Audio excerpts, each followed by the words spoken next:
Telugu మ్యాట్రిమనీకి thanks చెప్పాలి. 26 ఏళ్ల క్రితం ఇదే తెలుగు మ్యాట్రిమనీ ద్వారానే వేళమ్మకి పెళ్లి చేశాం. పెళ్ళంటేనే తెలుగు మ్యాట్రిమనీనే. డీటెయిల్స్ చూస్తే కూటమి ప్రభుత్వం ఏపీ ప్రజలపై బాదుడుకు దిగింది. పెట్రోల్ డీజిల్ ధరలను భారీగా పెంచి రాష్ట్ర ప్రజల బతుకును మరింత భారం చేసింది.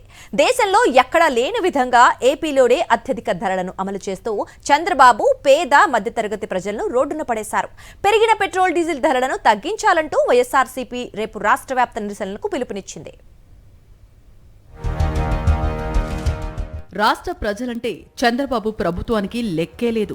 అడ్డగోలుగా ధరలు పెంచేసి అన్నిట్లోనూ దోచుకుంటున్నారు. ఇప్పుడు కేంద్ర ప్రభుత్వం ప్రకటించిన పెట్రోల్ డీజిల్ ధరలు ఏపీ ప్రజలపై అత్యధిక భారాన్ని మోపుతున్నాయి. చంద్రబాబు ప్రభుత్వం అత్యధికంగా వసూలు చేస్తున్న ట్యాక్స్లు ఏపీ ప్రజలపై ఆ భారాన్ని మరింత పెంచాయి. చంద్రబాబు ప్రభుత్వం అత్యధికంగా వసూలు చేస్తున్న ట్యాక్స్లు ఏపీ ప్రజలపై ఆ భారాన్ని మరింత పెంచాయి. దీంతో ఏపీలో పెట్రోల్ డీజిల్ ధరలు ఆకాశాన్నంటాయి. గత సార్వత్రిక ఎన్నికలకు ముందు చంద్రబాబు, నారా లోకేష్, పవన్ కళ్యాణ్లు పెట్రోల్ డీజిల్ ధరలపై నానా యాగి చేశారు. తాము అధికారంలోకి వస్తే వెంటనే పెట్రోల్ డీజిల్ ధరలను తగ్గిస్తామని హామీ ఇచ్చారు. అంతేకాదు ఏపీలో పెట్రోల్ డీజిల్ ధరలు అధికంగా ఉన్నందున ఇతర రాష్ట్రాల్లో ట్యాంకులు ఫుల్ చేసుకుని వెళ్లండంటూ రవాణా రంగంలోని వారికి ఉచిత సలహాలు కూడా ఇచ్చారు.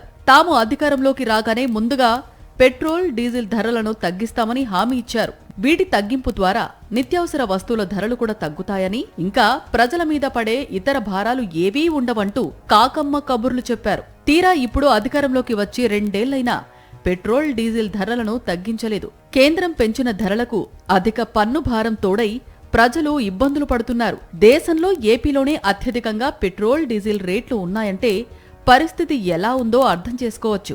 దేశంలోని ఏ రాష్ట్రంలో కూడా ఏపీలో ఉన్నంతగా ఇంధన రేట్లు లేవు. 28 రాష్ట్రాలు, 8 కేంద్ర పాలిత ప్రాంతాలతో పోలిస్తే ఆంధ్రప్రదేశ్లోనే పెట్రోల్ డీజిల్ రేట్లు మండిపోతున్నాయి.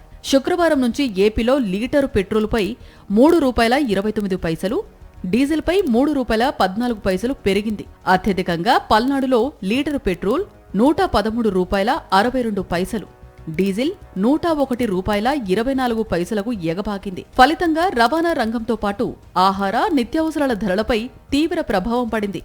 ఈ నేపథ్యంలోనే వైఎస్సార్ కాంగ్రెస్ పార్టీ పోరుబాటకు దిగింది. వెంటనే పెంచిన ఇంధన ధరలను తగ్గించాలనే డిమాండ్తో సోమవారం రాష్ట్ర వ్యాప్త ఆందోళనకు పిలుపునిచ్చింది. ఆ party state coordinator Sajjala Ramakrishna Reddy, పార్టీకి చెందిన అన్ని జిల్లాల అధ్యక్షులు, సమన్వయకర్తలు, ఎమ్మెల్యేలు, ఎమ్మెల్సీలు, ఇతర ముఖ్య నేతలతో టెలికాన్ఫరెన్స్ నిర్వహించి ఈ నిరసన కార్యక్రమాల గురించి వివరించారు. తమ నియోజకవర్గాల్లో శాంతియుత నిరసనలు తెలిపి అనంతరం అధికారులకు వినతి పత్రాలు సమర్పించాలని సూచించారు.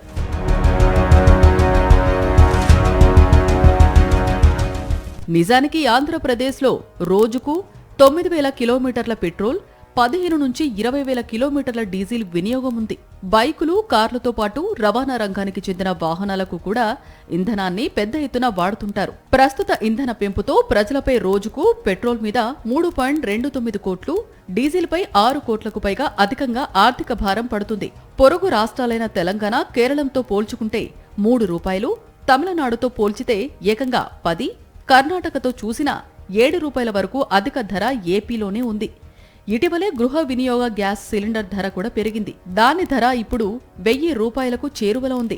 ఇక కమర్షియల్ గ్యాస్ 3,300కు చేరింది. నెలల వ్యవధిలోనే ఇలా గ్యాస్, పెట్రోల్, డీజిల్ రేట్లను భారీగా పెంచేయటంతో సామాన్య ప్రజలు విలవిల్లాడుతున్నారు. పెరిగిన భారం ప్రభుత్వం భరించాల్సింది పోయి ప్రజల నడ్డి విరిచేలా వారిపైనే ఆ భారాన్ని వేయటంతో సామాన్య మధ్యతరగతి ప్రజలు విలవిలలాడిపోతున్నారు. రాష్ట్రంలో పెట్రోల్, డీజిల్ ధరలు ఎక్కువగా ఉన్నాయని, తాము అధికారంలోకి రాగానే వాటిపై రాష్ట్రం విధిస్తున్న వ్యాట్ సహా ఇతర పన్నులు తొలగిస్తామని ఎన్నికలకు ముందు చంద్రబాబు హామీ ఇచ్చారు. నారా లోకేష్ అయితే ఒక పెట్రోల్ బంకు దగ్గరకు వెళ్లి సెల్ఫీ తీసుకుని సోషల్ మీడియాలో పోస్టు చేశారు. 100కు ₹28 చొప్పున వ్యాట్ వసూలు చేస్తున్నారని, అందులో సగం తగ్గిస్తామంటూ అప్పట్లో లోకేష్ హామీ ఇచ్చారు. ఇప్పుడు దాని గురించి మాట్లాడకుండా ప్రజలే మొత్తం భారాన్ని మోయాల్సిందే అన్నట్లుగా వ్యవహరిస్తున్న తీరుపై వైఎస్ఆర్సీపీ ఆగ్రహం వ్యక్తం చేసింది.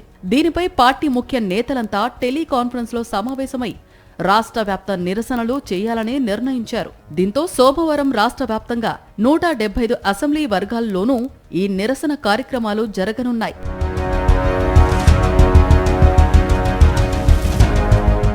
ఇంధనంపై రాష్ట్ర ప్రభుత్వం వేసే పన్నులను తగ్గిస్తే చాలా వరకు ప్రజలకు ఊరట కలుగుతుంది.